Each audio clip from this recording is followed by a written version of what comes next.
Era importante ampliar Cambiemos, la base de Cambiemos, y en ese marco, cuando pensábamos cuál era el objetivo de la ampliación, pensábamos justamente en el peronismo más dialoguista, con el que veníamos trabajando estos años en el Congreso, en la aprobación de muchas leyes que trabajamos en conjunto, y Pichetto en el Senado era uno de los líderes de ese trabajo en conjunto. Nos alegró mucho, me parece que fue una muy buena decisión por parte del presidente. Y desde el punto de vista electoral, me parece que también de alguna manera el peronismo es un gran movimiento donde hay muchos ciudadanos argentinos que se consideran peronistas y que seguramente no se sienten representados por una fórmula puramente kirchnerista como la de Cristina Fernández de Kirchner, y desde ahí me parece que la figura de Pichetto les puede ser atractiva desde el ideario peronista para acompañar también a nuestros candidatos Macri y Pichetto, ¿no?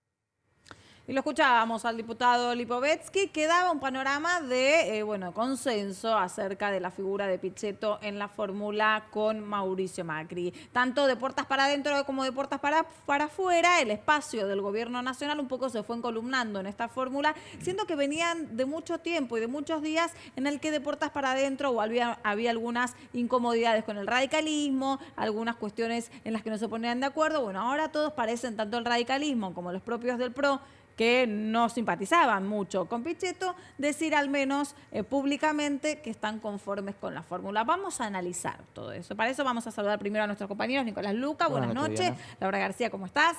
Y nos acompaña en estos momentos Gonzalo Peña, que es director de OPANEL. Buenas noches y gracias por estar aquí. Buenas noches, gracias por la invitación. Con todo este panorama, ¿no?, que tenemos, escuchábamos recién las opiniones acerca de Pichetto. Pichetto, ¿le puede aportar algo concreto a la fórmula? ¿Cuál es la visión de lo que ustedes estuvieron trabajando? Lo estuvimos trabajando hoy, lo charlábamos en la agencia, digamos. Yo te resumiría en dos cuestiones. Electoralmente hoy el aporte es casi nulo.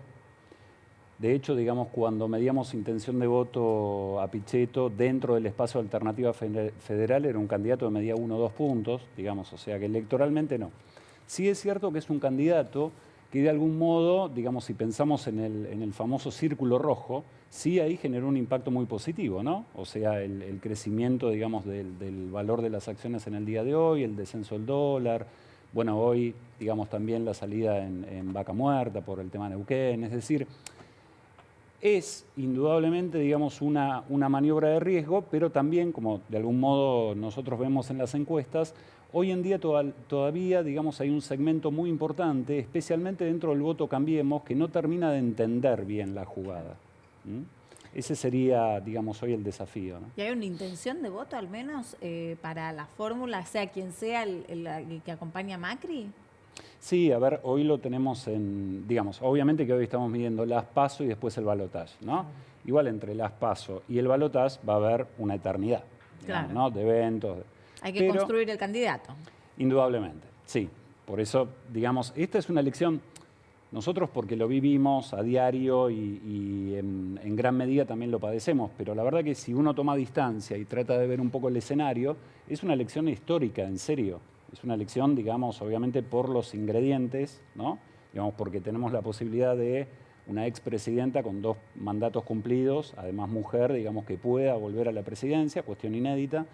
También un oficialismo actual, no peronista, digamos, en coalición con el radicalismo, que también puede lograr la reelección, que también es inédito. En medio de alguna crisis, además. Totalmente. Con lo cual, digamos, si uno gana a distancia es una elección muy interesante para analizarlo, ¿no? Obviamente uno vive cotidianamente y tiene que el estrés, la crisis, todo. Sería divertido si no estuviéramos nosotros en el medio, digamos. Exactamente. Claro. Si fuéramos noruegos, sería un excelente caso para analizar, ¿no? Ir a Argentina a analizar las elecciones presidenciales. Venimos mencionando constantemente que está esta guerra de egos aparentemente entre los políticos, pero que no aparecen las ideas. ¿Quién? No, tal cual. Sí, ahí, a ver, sería deseable que ahora que están definidas, ¿no?, las fórmulas y los binomios, si bien, como bien comentabas, hoy se cierran las alianzas, todavía, digamos, hay 10 días para las fórmulas, pero ya diríamos, los candidatos ya los tenemos. Sería muy interesante que la campaña empiece a trabajar en torno a las propuestas concretas, el diferencial de la propuesta. Cuestión que uno diría, desde hoy, ¿no? Desde hoy es bastante poco probable. pero sería muy interesante. Mira, en relación precisamente a eso, una de las cosas que a mí me llamó la atención de tu sondeo, de tu encuesta, es que más del 70% de las personas dice que su voto es propositivo, o sea, que votan por una propuesta y no en contra de una cierta plataforma o agenda. Y yo me preguntaba, ¿a favor de qué propuestas? Si no hay propuestas, yo no escuché ninguna. Sí, sí, a ver, es muy interesante. Yo lo que destacaría en ese punto es lo siguiente. Pensemos que todo el tiempo hablamos de la crisis de representación, ¿no? Que los políticos no nos representan, etcétera, etcétera. Ahora, cuando nosotros en nuestra encuesta o en la encuesta de colegas analizamos el no voto o el voto nulo, todavía es un voto muy, muy pequeño, lo cual indirectamente refleja que el sistema hoy sigue conteniendo, lo cual es un dato positivo. Claro. Digo, en el medio de la malaria que permanentemente estamos, ¿no? Que los políticos no mienten, que no cumplen con lo pautado, que hoy te prometen algo, mañana hay te un dicen desgano. otra. Exactamente.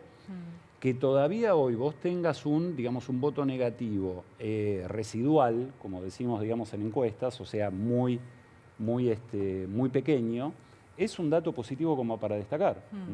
Y en ese sentido, sí, vos mencionabas 7 de cada 10 tienen un voto propositivo. Creo que va de la mano de lo que te mencionaba anteriormente, ¿no? Es decir, este deseo del ciudadano de poder creer, ¿no?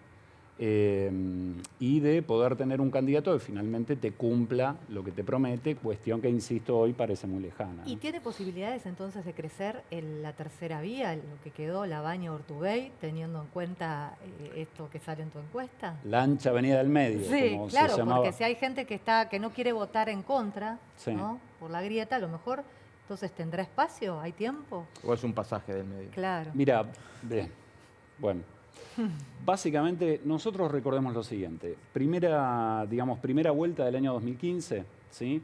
Daniel Scioli, 37 puntos, Mauricio Macri, 35 y 21 puntos Massa.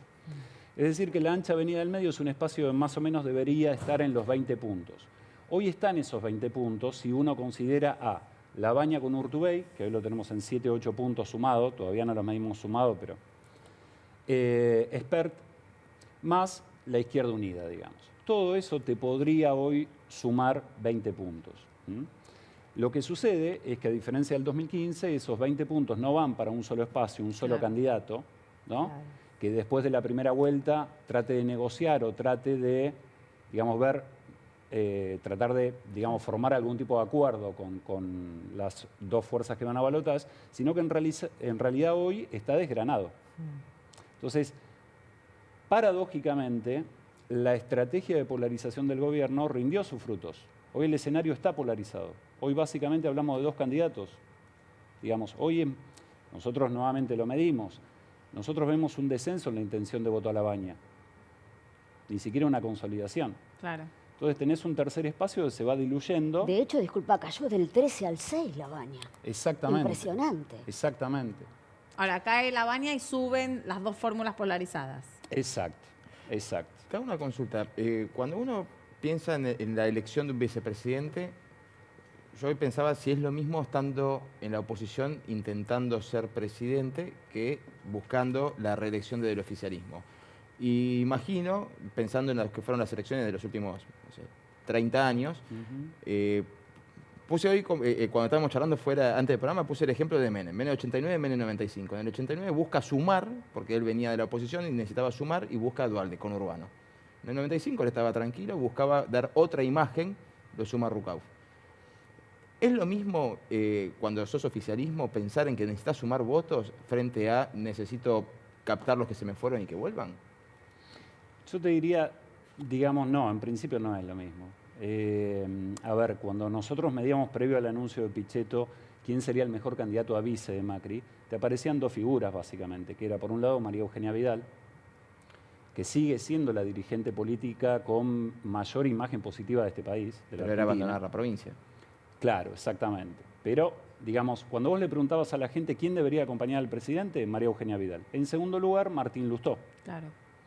Y la verdad que también Martín Lustó significaba, bueno, tratar de consagrar la alianza con el radicalismo y con un candidato que sí te genere un mayor caudal de votos que Pichetto.